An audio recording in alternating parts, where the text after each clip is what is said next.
There is perhaps no comic book character, at either DC or Marvel, who has had as long a path to A-list status as Black Adam. And when we say long, we mean over 60 years to get there.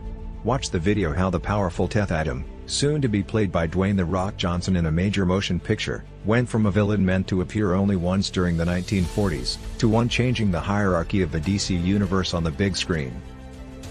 Black Adam's powers were originally described as coming from the Greco-Roman pantheon of gods, the same as Captain Marvel's. But in the 70s, they revealed that the gods from which he received his powers were Egyptian. In Black Adam's case, the S in Shazam stood for Shu, Hirsch, Amon, Zahudi, Anpu, and Mentu. In subsequent, more modern incarnations, his ties to ancient Egypt and its mythology have only become stronger.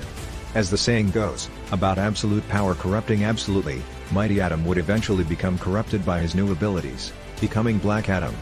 He overthrew and murdered the pharaoh, and declared himself ruler of the world.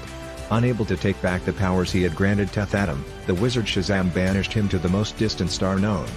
It took him 5,000 years, but Black Adam actually flew back home through space. When he reached Earth, he battled his replacements, the Marvel family, and it all went badly for him when he's tricked into saying Shazam, thus reverting to his human form. When that happens, he aged 5,000 years and turned to dust after one punch from Captain Marvel. For the first 60 years of his comic book existence, Adam was definitely a villain. The only allusion to his anti-hero status of any kind was the reference to his heroism before the power corrupted him. We never saw a hint of that good guy nature again until the mid-2000s. Black Adam had almost unlimited stamina, strength, and speed that came very close to matching that of Shazam or Superman. He had vast scholarly wisdom, allowing him to access most known scientific facts on a whim, and that allowed him to know just about every language on Earth. He can also fly at supersonic speeds. In his superpowered form, he did not age. Or aged at a snail's pace. When his wife Isis died, he absorbed her powers of telekinesis as well, along with some of her powers over nature. These things combined to make him one of the greatest powers in the DC universe. Black Adam can die, despite all of his godlike powers. In fact, he has died before, in different continuities. The first time he died, he reverted to his true age when the power of Shazam was removed from him, leaving him as dust. This happened more than once, in fact. But through various magical means and spells, that dust was given the form of a man again. Due to his magical nature, all of Black Adam's deaths were merely temporary. The 1994 power of Shazam. Post-crisis reboot of the character actually split him into two distinct versions. The first Black Adam stuck to the first origin story. He was still Teth Adam, son of a pharaoh, who became a benevolent ruler, after his father gave him the province of Kondak.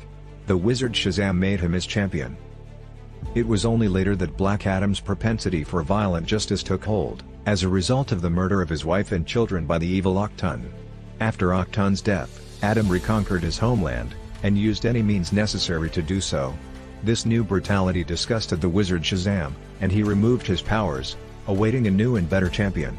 Shazam then stored all of his powers in a magical scarab, sealing said scarab into an ancient tomb. In the 20th century, we met our second Black Adam. This was the original Teth Adam's descendant Theo Adam, who worked alongside archaeologists C.C. and Marilyn Batson. Together, they discovered the tomb where the wizard hid the scarab. Drawn to its power, and its roots with his ancestor, Theo discovered the scarab and killed the Batsons, unleashing the power of Black Adam into himself. The Batson's son Billy, now Captain Marvel, fought Black Adam as his archenemy, something he never really was until now. After all, this Black Adam actually murdered his parents. Eventually, the original Teth Adam returned, and revealed that Black Adam and Theo Adam were two distinct personalities. The original Black Adam was back. This all led to the Black Adam redemption arc we saw in 21st century DC Comics.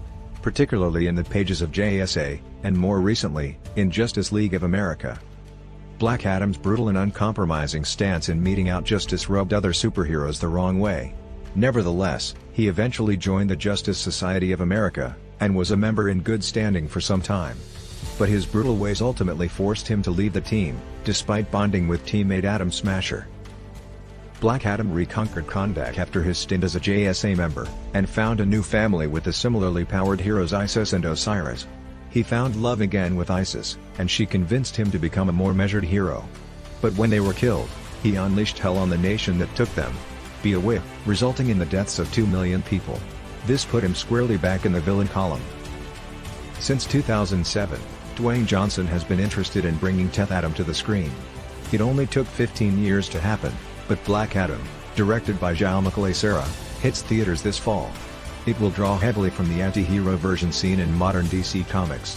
In the film, he'll fight the Justice Society of America. Dwayne Johnson's costume as seen on screen appears very close to his comic book counterparts. Write in the comments who you want to see next in a DC movie. If you like this video and want to see more, don't forget to subscribe.